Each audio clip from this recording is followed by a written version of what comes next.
Imagina un pan que no debería existir, un pan hecho de aserrín, celulosa y restos industriales. Jamás debería tocar labios humanos. Y sin embargo, este pan imposible salvó innumerables vidas cuando toda esperanza parecía perdida en una ciudad sitiada por completo. Septiembre de 1941, las fuerzas nazis rodean Leningrado, una ciudad de casi 3 millones de almas completamente atrapadas.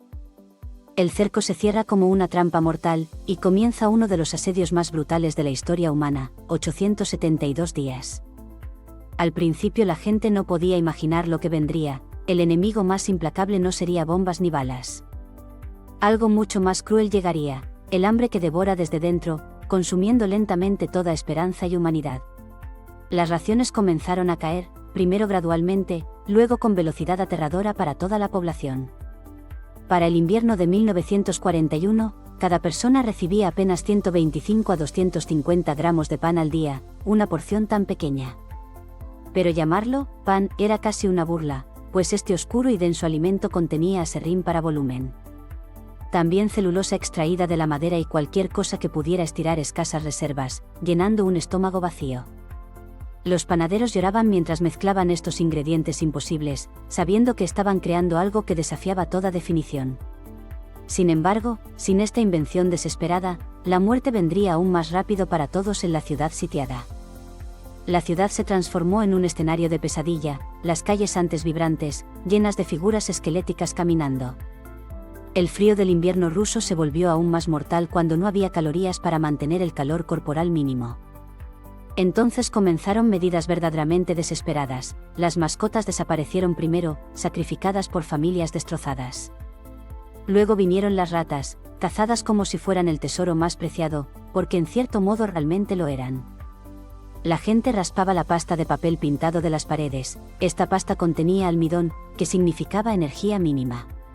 La hervían en agua, creando una sopa gelatinosa que al menos llenaba el vacío doloroso del estómago en aquel entonces. Pero los leningradenses no eran víctimas pasivas, eran también científicos, ingenieros e inventores por necesidad básica. En laboratorios helados, sin apenas luz ni calefacción, experimentaban con sustancias que nadie había considerado comestibles. Descubrieron que la harina industrial, normalmente reservada para fabricar pegamento, podía procesarse para ser menos tóxica. Los aceites técnicos, con tratamiento cuidadoso, podían proporcionar grasas vitales. Cada descubrimiento era un pequeño triunfo. Cuando llegó la primavera de 1942, algo extraordinario sucedió, la nieve se derritió bajo los pies. Y esa hierba, esa simple hierba verde bajo los pies, se convirtió en un alimento vital para tiempos de hambruna. Familias enteras salían a los parques, a los jardines, a cualquier espacio verde disponible en la ciudad. Se arrodillaban en la tierra y arrancaban cada brizna de hierba con manos temblorosas, creando sopas pálidas. Los científicos estudiaban plantas silvestres, identificando cuáles eran seguras y cuáles podrían matar rápidamente. Publicaban folletos con ilustraciones, distribuyéndolos por la ciudad, cada hoja de información era un salvavidas. Las hojas exteriores de col, normalmente desechadas, se convirtieron en oro puro, restos de verduras ahora se recogían. Este material, conocido como criapa, se guardaba como un tesoro y se distribuía con extremo cuidado a la gente. Solo una ruta mantenía a Leningrado conectada con el mundo exterior, el lago Ladoga, congelado completamente. Lo llamaban el Camino de la Vida, y ese nombre era absolutamente literal para los que lo usaban. Pero cruzar el lago era una apuesta con la muerte, camiones cargados de comida se hundían si el hielo se quebraba. Los bombardeos nazis caían constantemente, y aún así, conductores valientes transportaban esperanza a los sitiados. Los suministros que llegaban eran preciosamente limitados, no había suficiente para devolver la normalidad en la ciudad. Pero había lo justo para mantener el pulso débil de la ciudad latiendo, para darle a la gente una razón más.